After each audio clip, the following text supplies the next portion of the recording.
Hey everyone, Peter Rosas, designer on Warwick. And I'm Steve Bankert, also champ designer on the team. We are talking about everyone's favorite Beastie Boy today. He's here. Warwick. For those uninitiated, Warwick is a man who was cruelly experimented on and, he became a beast. And we want to make sure that, the players get to feel like that ferocious beast monster character. When you think of Warwick, you know that he's always trying to hunt the prey down, right? So we wanted to make sure that we could, put that feeling into the player's hands. What does it feel like to pursue prey and get them? And then the last thing we wanted to kind of get across to the player or let them perform is like breaking the rules of the game, right? Just uncaging them, like allowing them to feel feral, right? We wanted players to always just be worried about what's gonna happen. How is he gonna get to you? Unpredictable movement. Where is he gonna come from? The ground, the sky, represent that agility. All those things, we wanted to make sure that they were like present in his kit. So the first attack that we're gonna look at, it's called Claws of the Beast, which is stand S1. What's really cool about this move, besides it being an overhead, is that when it hits the opponent, they go into kind of like a medium knockdown, which you can then use to set up, follow-ups. If you hold S1, he could run for a pretty long time. During that run, he's projectile invulnerable. Right? When he comes out of the run, he's no longer projectile invulnerable, so you have to time it. His next attack is called Rage of the Beast. It has a similar startup to Claws of the Beast, but instead at the end, he ends with a lunging headbutt. If you use Wrath of the Beast, then that gives you advantage, right? Or it lets you blow through their attack. Right. And then you talked about sort of like Warwick, he's coming at you like really horizontal, but you also added this nice vertical element to his game on the Crouch S1. So with his Crouch S1 suite, he goes into Primal Leap. So that's this little flip here. And if you hold down in S1, he goes a lot further. And what's like really cool about this move is when it goes up, it does hit going up. Yeah. And then when you use Primal Leap, he has 3 different follow-ups. The first one being Pursuit, where he does a really quick diving bite. And what's really cool about that is that then that knocks up the opponent and it allows you to follow up. His next follow-up attack in the Primal Leap suite is Tear. And the reason that you want to use Tear is that it ground bounces the opponent and it hits in the front, but as you can see, it kind of like hovers in the air ever so slightly. So, the cross-up is nasty. And it crosses up, right? So it's kind of hard to block, which is really interesting. And then on top of that, it's plus on block. So if the opponent blocks it, you could use this as a way to kind of keep up pressure. And then for those pesky opponents who are too defensive, you want to go ahead and use Snare, right? Just because that does a really good amount of damage. And it's a command throw. It's a command throw, yes. Nice. So you can't block it. What's really cool is if you're using either Rage of the Beast or Claws of the Beast, right? You could cancel that by pressing up and getting a Primal Leap cancel out of that, thereby adding another layer to your offensive capability. Yeah. One of the things that's really cool about Warwick, you can get the opponent to the corner pretty nicely. And then once the opponent's in the corner, that's typically like a safer space you could be in, right? You can't really get crossed up in the corner. Right. Once again, the idea is no safe spaces against him. And to that point, we added the Primal Climb where he gets to cling onto the corner. What's really cool about this is that he has access to those same kind of Primal Leap follow-ups, but they're like enhanced. They're much stronger from the corner, right? So when he does Pursuit and it hits, the opponent is launched and they spin out, allowing for cooler combos. When you use the M attack, you'll see it's a little bit different. Right. He's doing a new attack called Rend, which can ground bounce an airborne opponent, but against a standing opponent, it leaves them standing with a lot of hit stuns. And then he also has Snare from there as well, just in case the opponent gets a little too defensive. Right. Too comfy. Exactly. And then the other awesome thing is, once again, if you press the charged version of Primal Leap, he'll go into Primal Climb automatically. And that's cool too, just seeing the way that the way the offense sort of develops based on the opponent's tendencies. You can condition in certain ways if you want to. He really lets you play that sort of like offensive style. So his Air S1 is his attack called Feral Fang, where he kind of drops down on the opponent. After jumping forward, it's a series of like slash and bites. And what's really cool about this attack is, it kind of sets up nicely for some of his grounded follow-ups. And his S2 is an attack called Savage Slashes, right? So pressing S2, he does 2 slash. Pressing S2 again, he'll do a 3rd slash, and then pressing S2 one more time, he does a 4th slash, right? And what's really awesome about this is just, it's on the player to kind of input those slashes as they see fit. They get to feel Right. that they're actually tearing into the opponent. His next attack in his S2 suite is his Crouch S2, and it's called Bloodseeker. So this move is, it functions kind of like a really strong anti-air, right? This is the only kind of attack in the game that is pretty much anti-air invulnerable after the start of it, all the way through the attack. So, when you think of like anti-air attacks in our games, we have our launchers, but these are only invulnerable for a few frames, whereas Crouch S2 for Warwick is invulnerable like the whole time. Right. That's by design. That's part of Warwick's catch and release gameplay. You want to use S1 to pursue the opponent and use S2 to viciously maul them, but at the same time, once you do that, you knock them away. And then his aerial S2 is his spinning slicers. So what's really cool about that is that, much like his ground savage slashes, he has like this additional slash that you get to input as the player. So you don't have to do it if you don't want to, but as you can see, like when you do it, you do knock the opponent away. So there is a trade-off.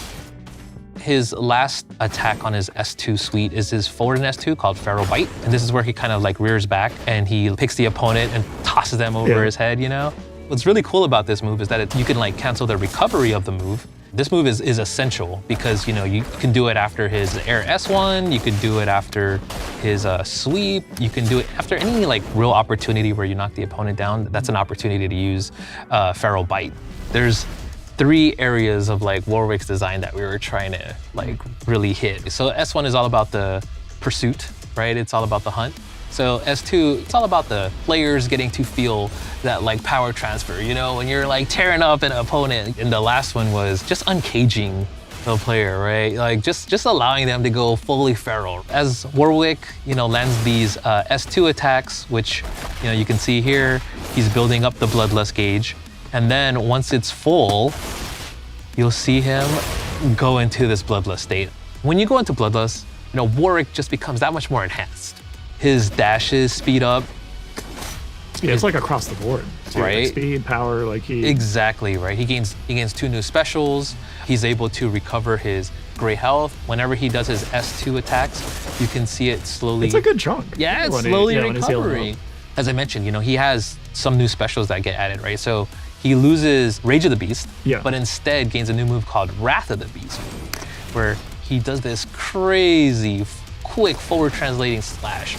And what's really cool about that is that move is still projectile invulnerable, and it causes a wall bounce. It does crazy damage. And then if you're close enough, it crosses up at the last second. Yeah, that's the nastiest part. Yeah, and that's where it gets, that's where it gets really unpredictable, really scary. And then the other new attack that he gains is an upgraded version of Feral Bite.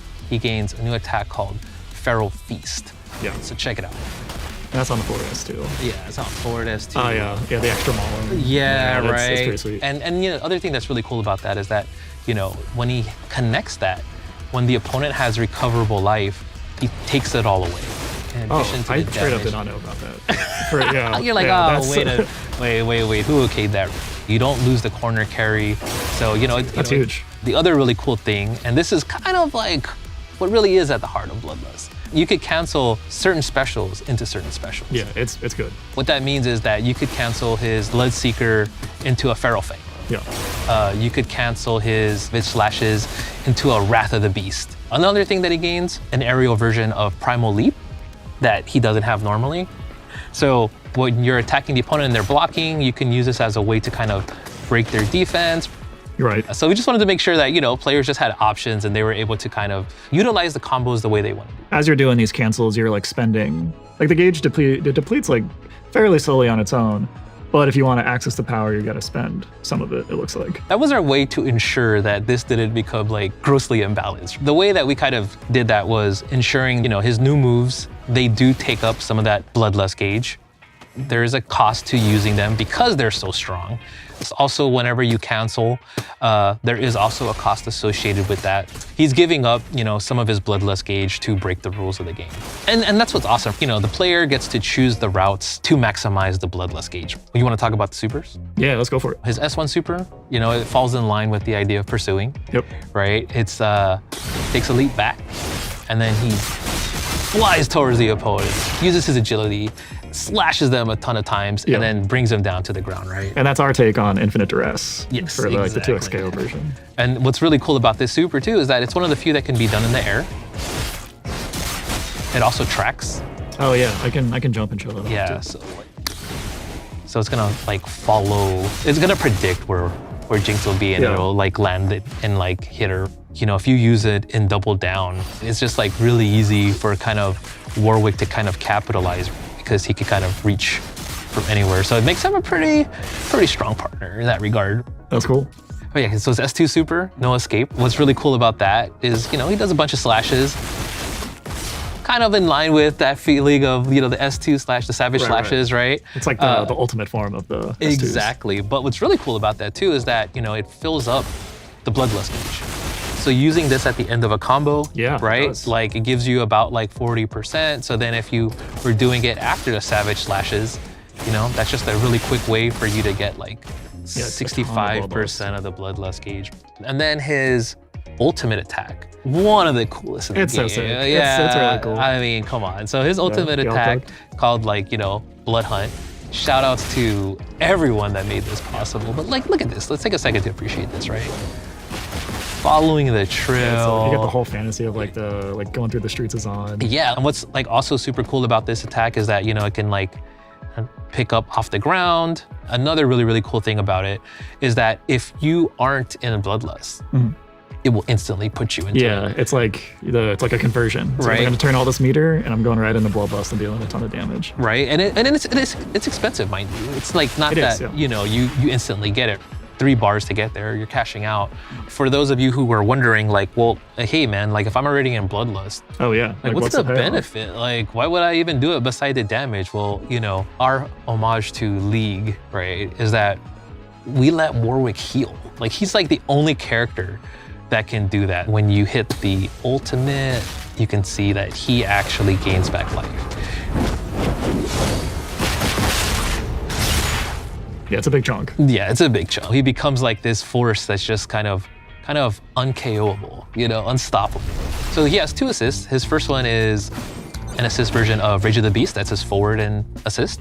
What I think so good about that is that it's like really cool at like knocking the opponent away and just being annoying, right? If you team up Warwick with somebody like Teemo, or you team him up with like Jinx, right?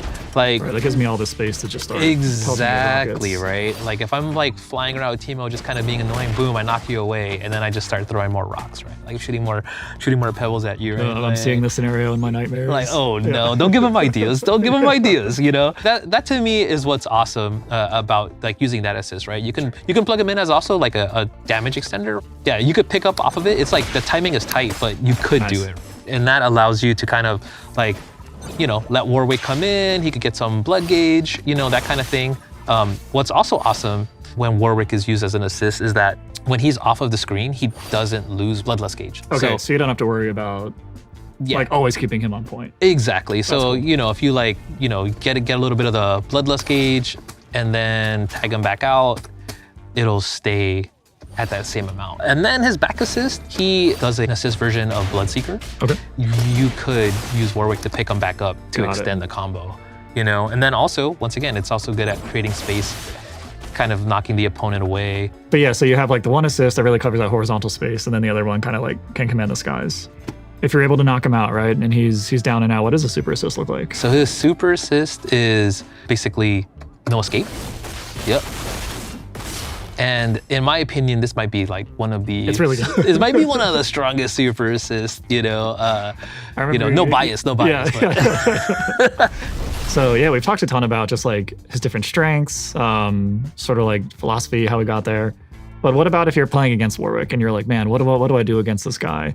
What are like some weaknesses you should keep on the brain? The thing about Warwick is that he is a bigger champ. It's like he can get hit by buttons that are kind of thrown out because he has like some bigger hurt boxes with his attacks as well. Like he could get punished if your spacing is incorrect. We wanted to make sure that there was counterplay to all of his attacks, right? So if your opponent is like highly aware of Warwick's kit, then you have to kind of surprise them. We wanted to make sure that while Warwick did feel scary, like he doesn't feel there's no counterplay to him. You know, for all of Warwick's strengths and everything, he does need to get up close for him to like really strike fear into the opponent. So on a team then, it sounds like you really want to pair someone up with Warwick who's going to cover these weaknesses for him. Who do you feel like is like a strong fit for that on the roster right now? So I think that, like, you know, once again, Jinx, very helpful. Her projectile allows her to kind of cover him and allows him a way in. Another champion that I was using recently that I think is pretty fun is like Teemo. Any character that could kind of like help Warwick get more bloodlust gauge, I think is also a great fit. I feel like we've covered a really good like breadth of the kit. You got any like tech or combos you want to show off? Yes, I'm using a character that you could consider a combo fiend, right? Yeah. So here's one for the viewers. Okay.